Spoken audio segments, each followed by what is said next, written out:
Myths are powerful tools that shape our understanding of the world and our place within it. They can define personal and collective identities, influence behavior, and guide moral and ethical decision-making. Whether ancient or modern, they continue to play a crucial role in shaping our identities, beliefs, and actions. By understanding the myths we believe in, we can gain insight into our own lives and the larger cultural forces at play. Whether you're a digital native or someone looking to reclaim your sense of self in an increasingly connected world, The Myth of You offers valuable perspectives and actionable advice for anyone seeking to understand and improve their self-awareness in today's digital age. Hi, Ann. Hey, Sean. How are you? I'm doing good. How about yourself? I am excited to start this thing. I hope the listeners are excited too, because we have a lot to say.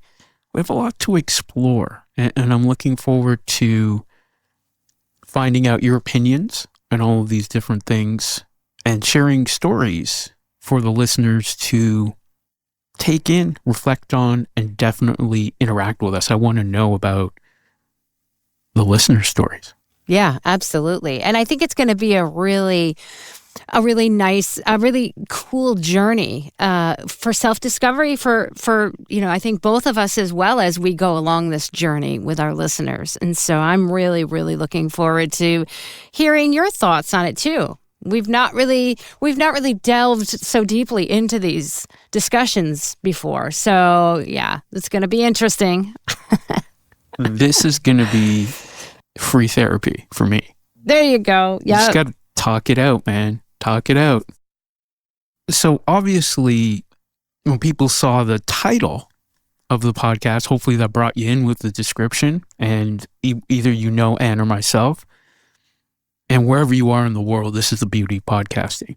But what I wanted to start exploring, Ann, is just that word myth, because obviously we're going to be talking about it in all these different contexts, and people who are listening to this definitely have their own idea of what that word means. And for me, I want to examine it. First, I want to examine sort of the generally understood definition of it, and then we're going to make fun of it.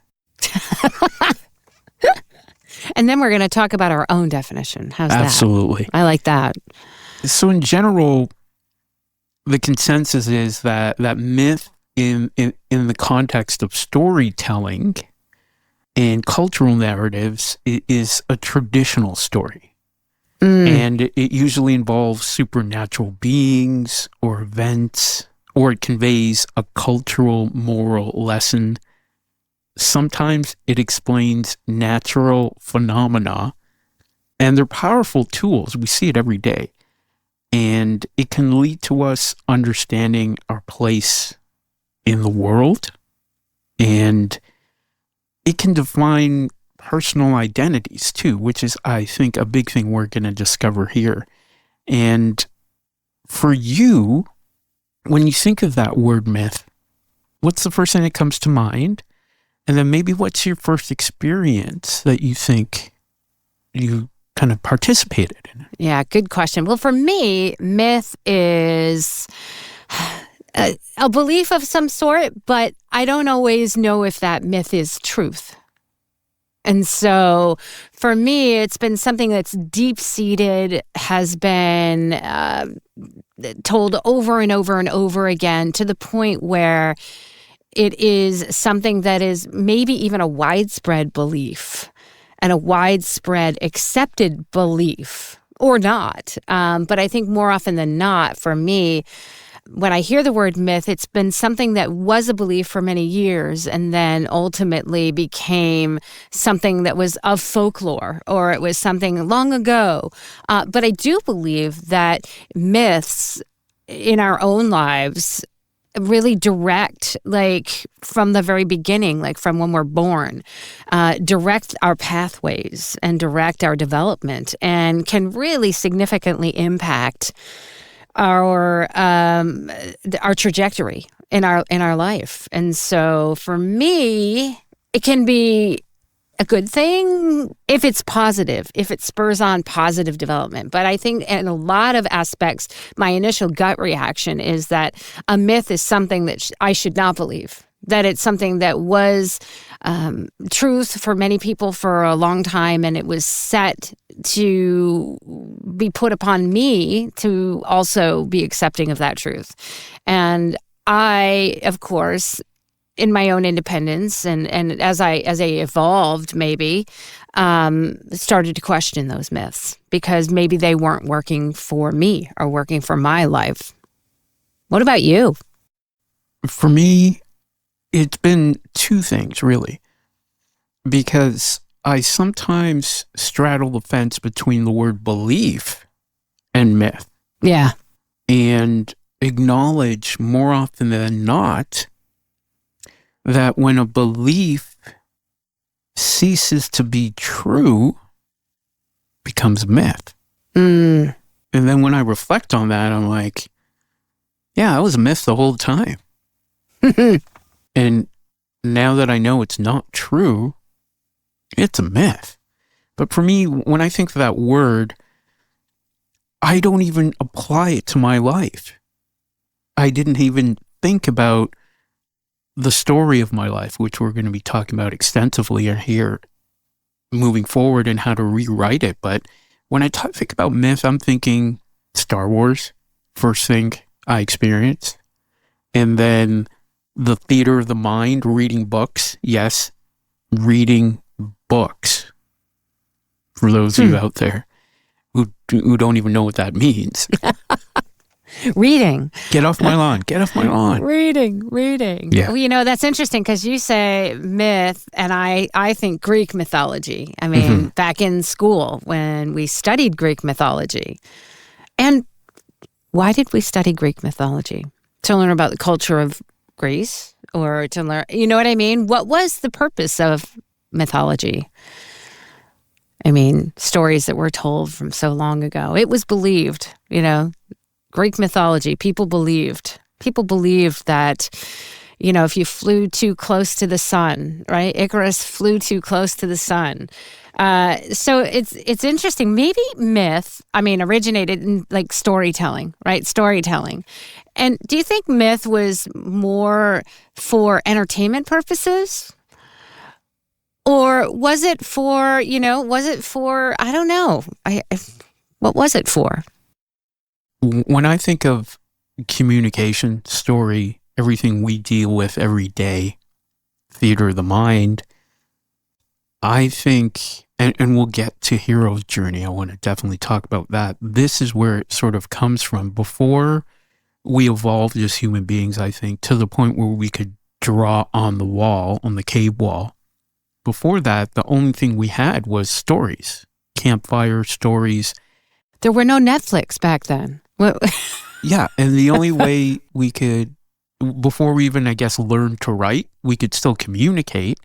And the only way to create that history and pass it on to the next generations was through stories, allegories, all this sort of thing, where when you heard the story, you felt a certain way, and hopefully that implanted the quote-unquote lesson, and you could carry it, and then you tell the next generation, and so on, I think. It's definitely a known fact that, you know, stories are easy to remember, right? And so if, let's say, generations wanted to pass along traditions to other generations, then folklore and storytelling and mythology would be one way of doing that because it would be memorable, right? Memorable that could be passed on. And you're right, when there wasn't many forms of recording, right, stories or history, it was something that could be, I guess, secure, that it could be passed on from generation to generation. However, did it evolve over the years? Did the story change? There's a question. And what are some myths that actually my question to you is, what are some myths that are common myths that you're familiar with? Well, definitely, as you were saying that, I was thinking broken telephone's going to happen. Mm. And then that ends up skewing everything for 5 generations because somebody misheard, or, a bird flew by and they didn't hear one word, like one little omission in the story. And then they told it to their kids and it completely changes everything. For me,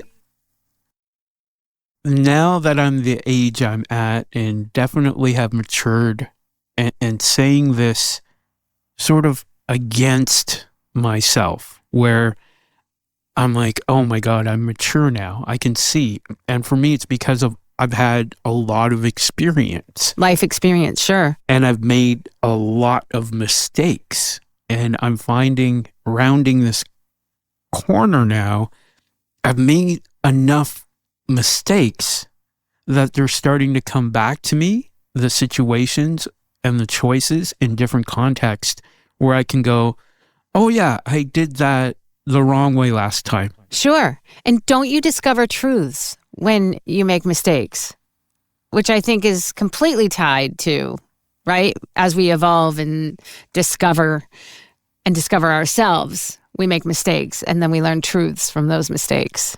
And like I was saying before, the truths birth myths. Because, oh yeah, that was wrong. That's a myth. So myths that I've discovered, a number of things, and some of them are cliche, but they're so true. There's always a small iota of truth to all these things that are prevalent or in society.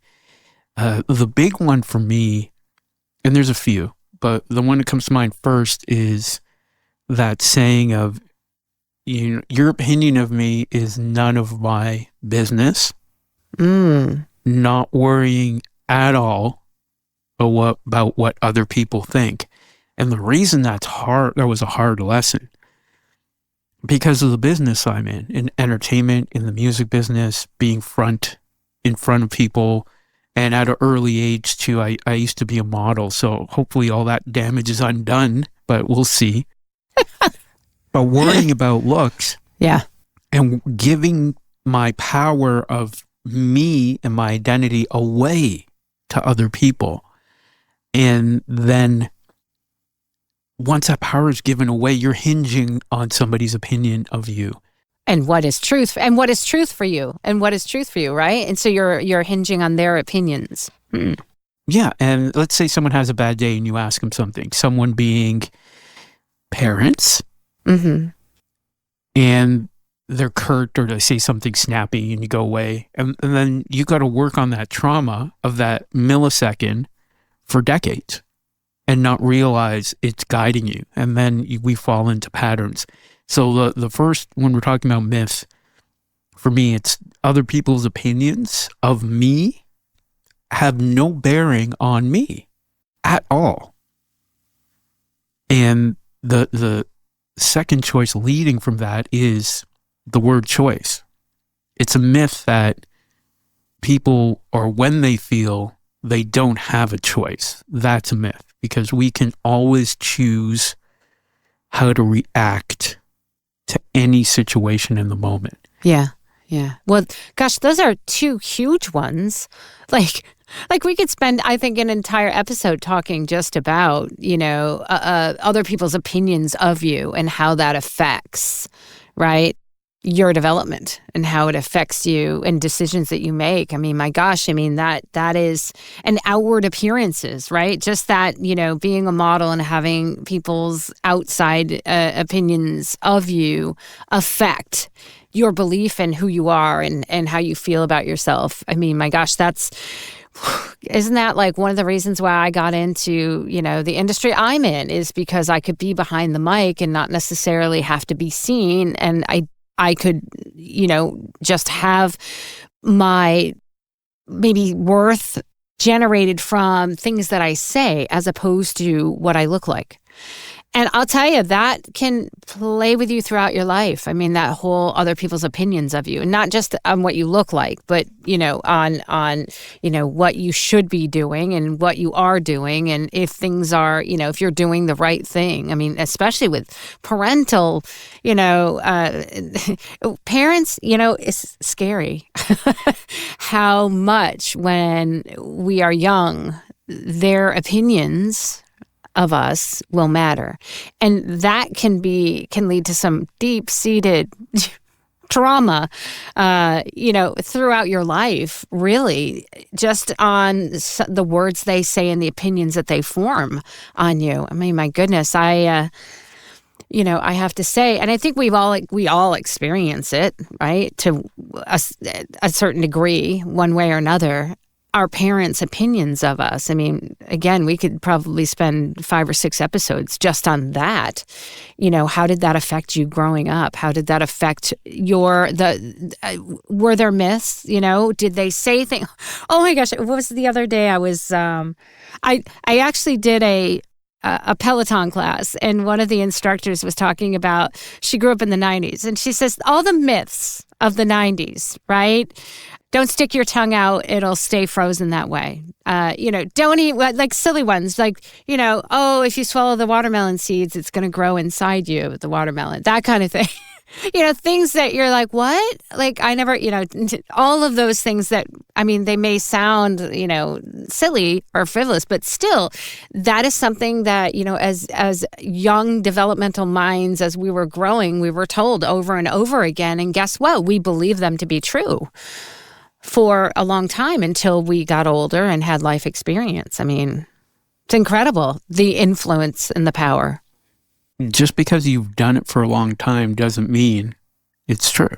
And this can apply to, in that context, I'm talking about religions. And just because things have been passed down and historically, you got to look at the context of it.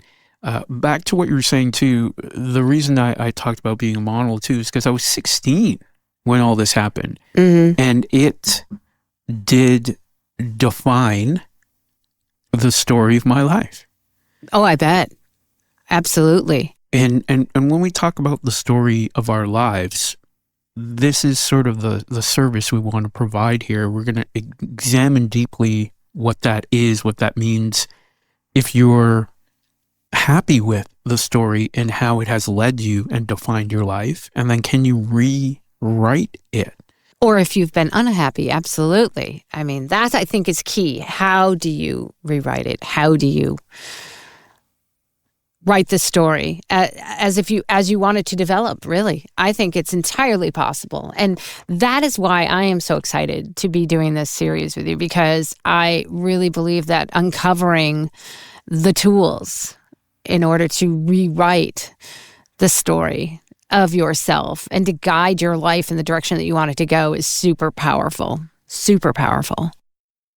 So what are a few myths in your life that you can look back on and go, yeah, those aren't true anymore for me in your life story? That's a good question. I have quite a few. One in particular, as a female, I'm just going to say that, that you had to, your job in life was to have children and grow up and get married, and your husband would be the breadwinner and you would take care of the kids. And so that is something that, ultimately directed me. That, along with who is the breadwinner of the family, and that for a long time that relationship with money had a long effect, a big effect on me until I was able to rewrite that part. But the belief that if when you grew up and got married, your husband would make more money than you. That was a real big one for me. And if I made more money than my husband, then I should hide that or be ashamed, or no, I shouldn't do that because I don't want to make him feel any less than, a man, who should be the breadwinner of the family. So that was a big one, was the breadwinner. And of course, back in the day, and I'm dating myself, but it's all about, oh, honey, maybe you don't want to eat that because, you get a little chubby and, that's not attractive. And that was, that's why I can identify so well with you, being a model at a young age and having that affect you. Mine was always about weight and about my body and my image of my body and what it needed to be. And if it was, thin, then I could be happy. And that's probably one of the biggest myths out there today for women and well, anybody really. As you were saying that, I was, and me being a man, I was reflecting on where that actually came from. So I can understand the impetus of it, but then over time it became irrelevant. So what I mean by that is, back in the day, hunter-gatherer, you deal with the kids, we're going to go hunt lions. Mm-hmm. And initially it came down to physical attributes. If you look at a man compared to a woman, we're going to hunt lions. In their mind, I'm bigger, I'm stronger. Yeah. I can go hunt the lions. Whereas they completely ignored the fact that, hey, the woman could be up in the tree with an arrow and kill 10 lions as opposed to you running around and trying to kill one, right? But I can see the logic, but over time, it's become something where, well, we're in a society now, we're not hunting lions to eat. Sure.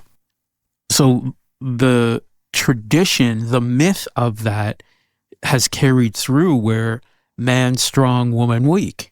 Mm-hmm. Mm-hmm. And in fact, I've come to realize I can't give birth, so who's actually stronger? Or the ability to give birth, and is it just right? physical, right? Is it just physically stronger, or what about mentally too? I mean, really, that is, given, a similar IQ of man and woman, right, together, who is going to be thought of as the more intelligent or the one who can be the CEO of the company? Or, now you got me. Now you got me going, Sean. That'll, and I'm sure there's so many of these. It's not just me as a female. I mean, it's anybody that has been, judged, in a way that is a myth, right? And so that has put limitations, like, quote unquote, or mental limitations or even physical limitations or thoughts of that to prohibit anybody from getting to a point where they want to be, the CEO of a company, or, the strong one that, that goes out and wins, triathlons and that sort of thing. So, who is stronger, who is smarter, who can, and well, let's just not go in the political realm, but you know what I'm talking about. Who can run who can be president? Really. I mean, gosh, it just stems from all of these myths. Absolutely. And when we tie it into the story of our lives, I'm a firm believer, as I'm reflecting on my own story, that there are definitely chapters to the story, turning points. What I wanted to ask you, and then I will definitely speak about mine, is when you just think back to the initial story of Anne's life, let's maybe talk about maybe the first chapter, however long you think that is. What was the story of your life at the beginning before it changed? But what was the initial, what's Anne's life story? Now, I guess that depends, on the memory that I have of when I was a small girl, right? What was my story? My story was that, I knew what I liked, and I also knew what I was told.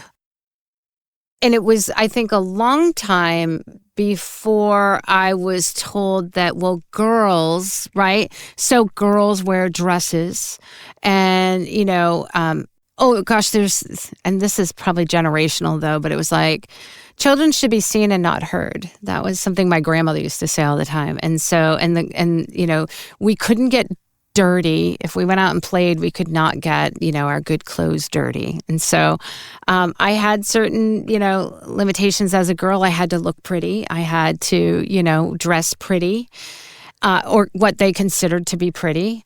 And that wasn't necessarily anything that I would have wanted to wear necessarily. I guess I didn't mind it, but I didn't also like it either when I wanted to run around and play in the dirt or jump in the puddles. Really. So I had limitations put on me. Certain limitations. Now, again, I think all of us have limitations that might be put on us based upon myth. And how did that reflect on my development growing up? I think I certainly don't know if I could have been, let run free because, I might run into the middle of the road and get hit by the car, that kind of thing. You don't want your children to be running crazy in the middle of the road. You can't do everything you want. However, again, those myths, children should be seen and not heard. Then it was like, oh, okay, then I can't speak, right? I shouldn't say what I want to say. But then again, I was taught manners. Some of it was, I think, necessary, right? To have a semblance of, I would say, to learn about human compassion and being kind. I think some of it was definitely necessary. But then others were, maybe not as necessary and were a little restrictive.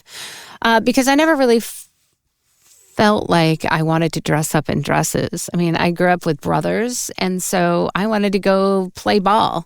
I wanted to, play in the dirt. I remember I would like do, we had those little pop caps, and so I just loved doing all of that stuff. You're bringing up this thought in my mind. As you were saying that, you're told one thing, do this, but internally, your story conflicted with what you were told. So you had a story of this is Ant. Now my assumption, and obviously correct me if I'm wrong here, my assumption is, well, hey, my brothers are doing all this stuff. Why am I being told I can't go with them and hang out and do that because I'm not a boy? Yeah.